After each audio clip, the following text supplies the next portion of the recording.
আসসালামু আলাইকুম। আপনারা সবাই কেমন আছেন? আশা করছি ভালো আছেন।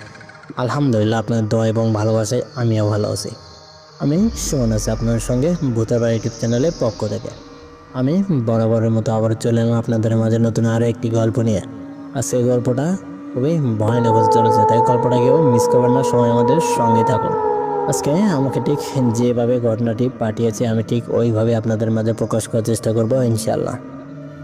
কে কে তুমি? চিনতে পারছো না আমাকে? কে আমি? না, চিনতে পারছি না তোমাকে। কে তুমি? উত্তর দাও, বলো তুমি কে? কে তুমি?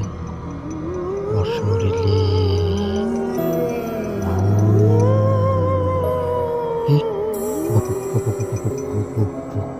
ভূত তুমি? ভূত?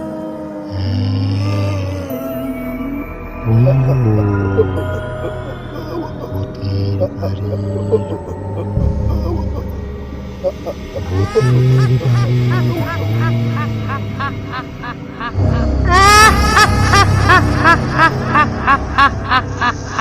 আসসালামু আলাইকুম সুমন ভাই, আপনি কেমন আছেন? আশা করছি ভালো আছেন।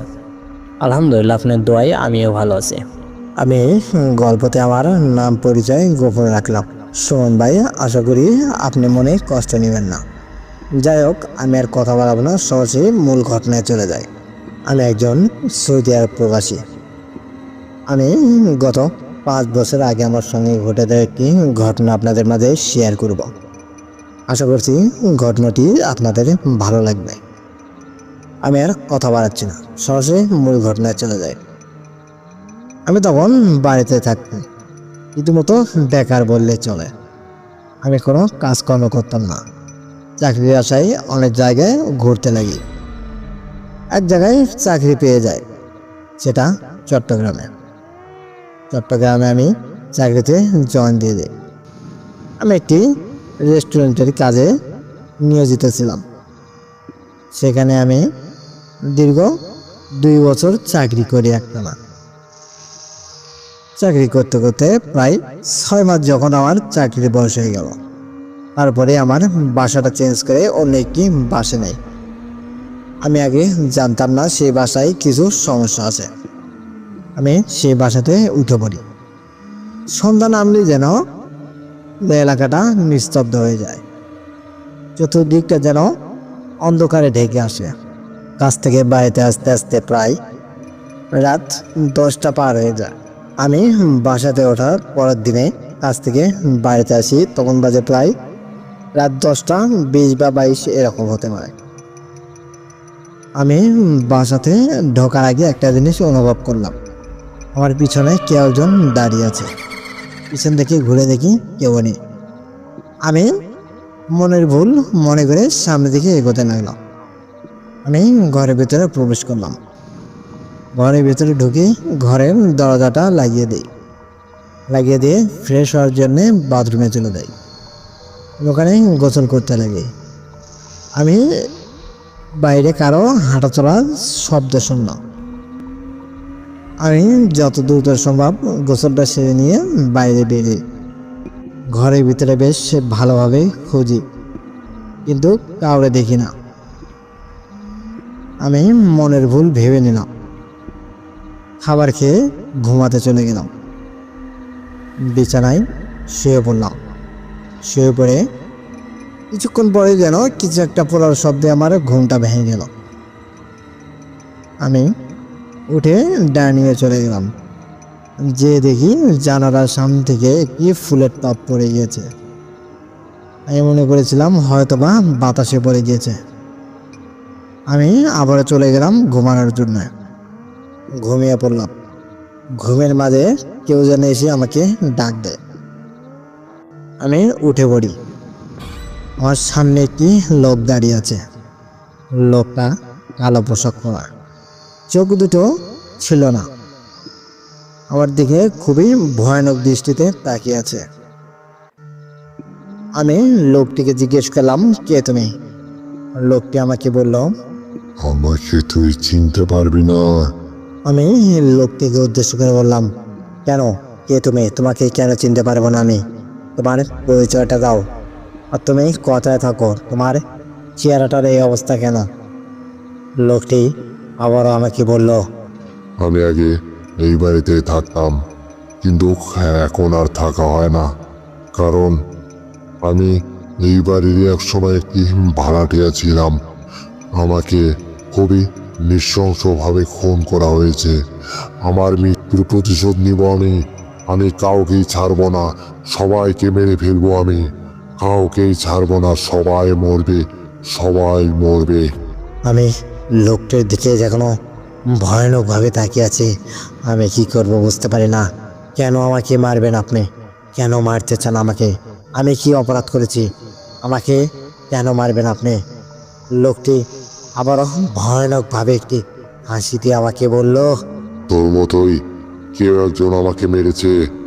আমি তো তাকে মেরে ফেলেছি, কিন্তু আমি প্রতিজ্ঞা করেছি এই বাসাতে যে উঠবে আমি তাকে মেরে ফেলবো। এটা আমার বাসা, এখানে শুধু আমি থাকবো, আর কেউ থাকতে পারবে না। যে থাকতে চাইবে তাকেই মেরে ফেলবো আমি, তাকেই মেরে ফেলবো, তাকে আমি বাঁচতে দিব না। এই বাসাতে যে আসবে তাকে আমি বাঁচতে দিব না। আমি শুধু এই বাসার না, এই বিল্ডিংয়ের মালিক যে, তাকেও মেরে ফেলেছি। আমি তোকেও ছাড়বো না, তোকেও মরতে হবে, তোকেও মরতে হবে।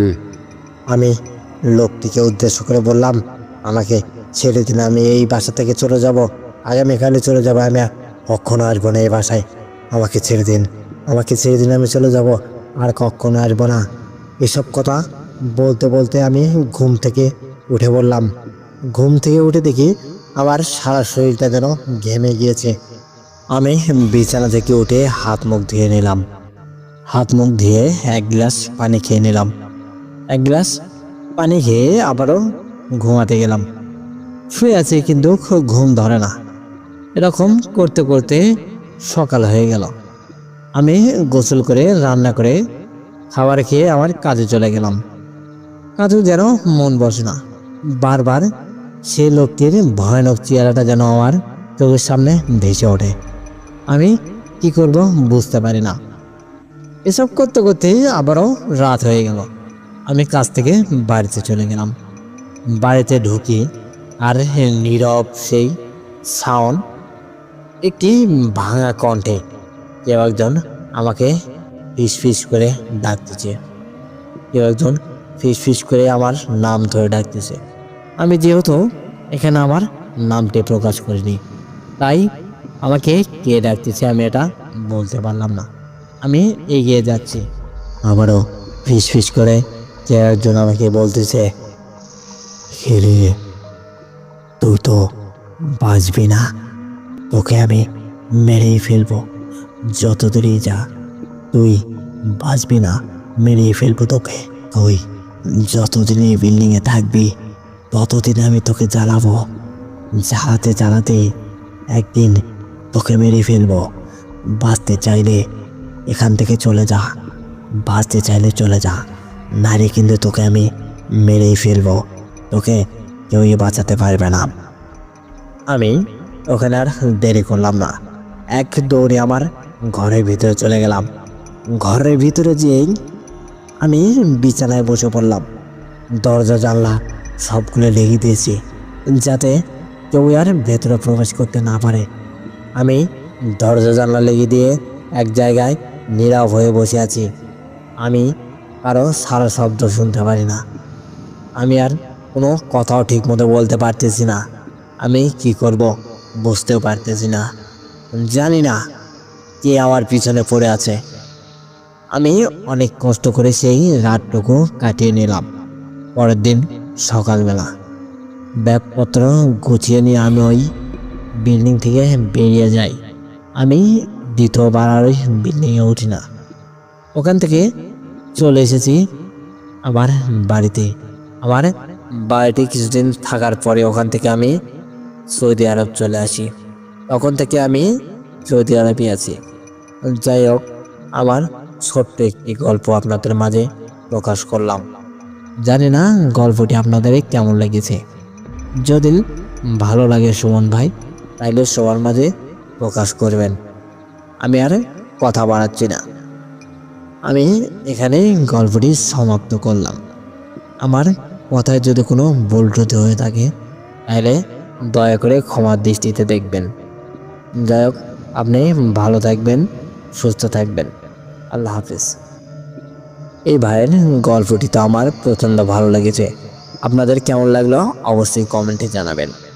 যদি গল্পটি আপনাদের ভালো লাগে তাহলে সবার মাঝে ছড়িয়ে দিবেন, সবাই বেশি বেশি শেয়ার করবেন, আর অবশ্যই লাইক দিতে ভুলবেন না। আর একটি কথা, আপনারা ভিডিও দেখেন কিন্তু কেউ সাবস্ক্রাইব করেন না, দয়া করে চ্যানেলটি সাবস্ক্রাইব করে যাবেন। আমাদের ফ্যামিলি মেম্বার বেশ কিছুদিনে অনেক ভালো রকমকে সাড়া পেয়েছি আমরা। আপনারা বেশ ভালোই আমাদেরকে সাপোর্ট করতেছেন। আশা করি বরাবরের মতো সারা জীবন আপনারা আমাদেরকে সাপোর্ট করে যাবেন।